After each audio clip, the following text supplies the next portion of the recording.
Malawi, flat this week, but it's up in US dollar terms. What does that mean? Well, it's basically a function of the currency. Currency performed quite well last week. It was on thin volumes on the currency rally, so not much to read into that. It could be as a result of the rights issue that we're seeing NBS place. Right. Opened last week. Nothing's traded in the name, but we've had some questions in the name. Closes next week, Friday the 9th of December, so it'll be interesting to see if we can see a continued rally in the currency. What does a rights issue mean in a fairly small market like Malawi? Because so many companies have come to market either through IPOs or trying to raise capital, and they're struggling generally in these turbulent times. Especially in these times, it's very, very difficult. It's difficult to gauge, especially in these illiquid markets. When people don't have cash to spend and then you still have a company going to the market looking for extra cash, it doesn't get perceived too well. We didn't see the name fall off too badly last week, did okay. So it's looking okay at this point, actually. Yeah. Okay, Zambia up 3%. A contributor is Zambia Sugar. Correct. You know, we've seen Ilovo in Malawi rally quite nicely over the last couple of months.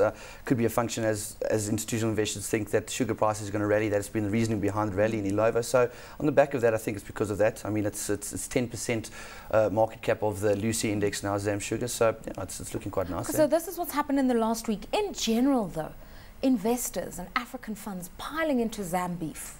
What's the story of Zambeef? Well, if you're buying into Zambia, generally you're buying into Zambeef. One would think, if you don't know the name, firstly, Zambeef doesn't just relate to beef. It's not just a cattle farm. It's got quite a diversified portfolio. So it's done very well. We have seen a lot of interest in the name. People are sticking to their levels. It's trading at around the 3,000 level at the moment. We haven't seen much movement in the name, as you mentioned, but yeah, definitely a lot of interest in that stock. Okay, Tanzania up a modest 0.1%.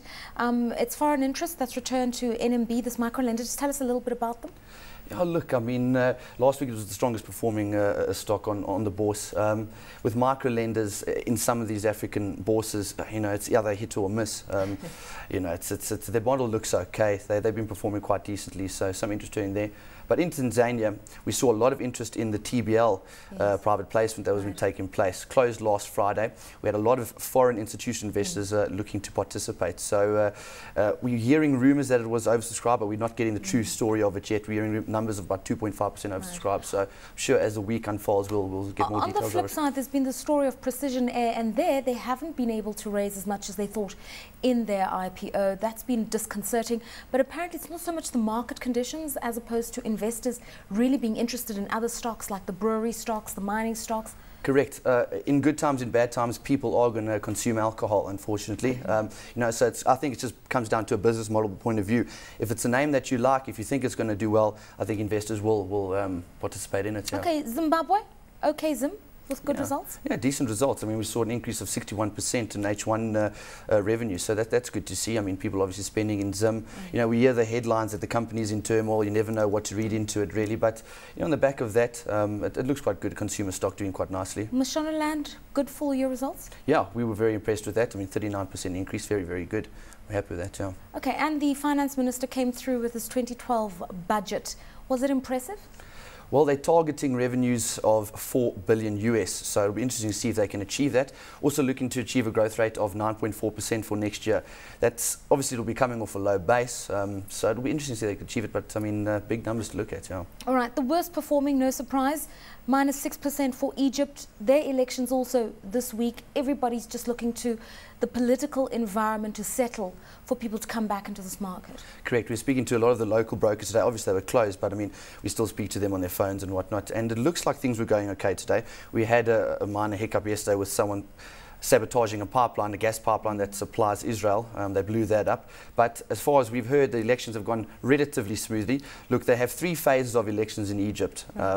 Because there are 9 different governorates, provinces as you will, in Egypt. Okay. So just to make it run a bit smoother. But so far, so good, we're being told. I mean, the reason we focus on Egypt, even if we're in sub-Saharan Africa, is because after South Africa, this is arguably the 2nd largest economy. And for many investors coming in from abroad, they see Egypt, ironically, as the gateway into Africa, whereas we tend to see South Africa as such. So if Egypt is underperforming, what does it mean for the rest of the continent? Correct. Well, firstly, if you're looking at a lot of the index-based funds where they hold stocks in Africa, but based on the various weightings across the different bourses on the continent, they have to hold a certain percentage of Egyptian stocks. Egypt, as you said, being the 2nd biggest bourse on the continent, definitely impacts investors' thought processes into the whole of Africa. So for the rest of Africa to do decently, from a stock point of view, we need Egypt to settle down. I totally agree with you there. Okay. Similar things in Morocco, elections as well?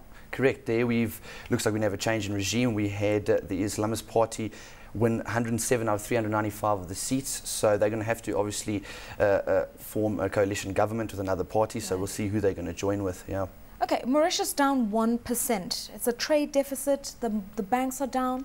Correct. Well, when you look at Mauritius's major trading partner is the Eurozone, no one's really travelling to Mauritius from Europe because, I mean, they can't afford it. The ongoing Euro debt crisis is having a major impact on the island, unfortunately. So you would expect to see those numbers come in Mauritius. We weren't surprised at all to see those trade deficit numbers minus 31%. Will Mauritius continue to underperform in early 2012 until we have resolution of the debt issues in Europe? I see no reason for it to start outperforming the rest of the continent, unfortunately, because as a result of Europe, purely, yeah.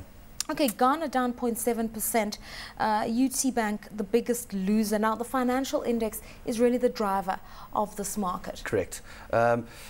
Interesting enough, Ecobank, one of the biggest stocks, that was a major performer to the upside last week. But UT Bank, we were very surprised. I mean, has reported decent Q3 numbers last couple of weeks, very good numbers. And you know, it could be some institutional investor looking to offload some of the stocks. But Ecobank, I'm interested in you saying it's performed on the upside because they've had a bit of a moratorium on their takeover of the trust bank. Everybody's looking to that transaction to just boost market cap and just revolutionize is not quite the word, but really just change the momentum here. Yeah, look, I mean, they're just looking for any excuse to add liquidity to the market. You know, so I think that's, you know, you can't read too much into it. I mean, it's just 1 week's performance, so it was the best performer on the bourse. So I wouldn't read too much into that. Okay, and very quickly, what's going on in Kenya? We've just heard from Mashudu that DOJ has given EABL a loan for their share buyback into Kenyan breweries. Correct. In that transaction in Tanzania. Correct. Would that lift the stock? Would that lift the market that's been so subdued? Well, actually, when we saw it announced last week, look, they were looking at various debt ways to raise funds, and they obviously opted for Diageo, getting a loan from 214 million. The stock did sell off last week. Investors don't like it when you see a company raising debt. I mean, it just causes some troubles, you know. So there was a bit of pessimism in the stock after a decent rally. I mean, it rallied for the last month or so quite nicely.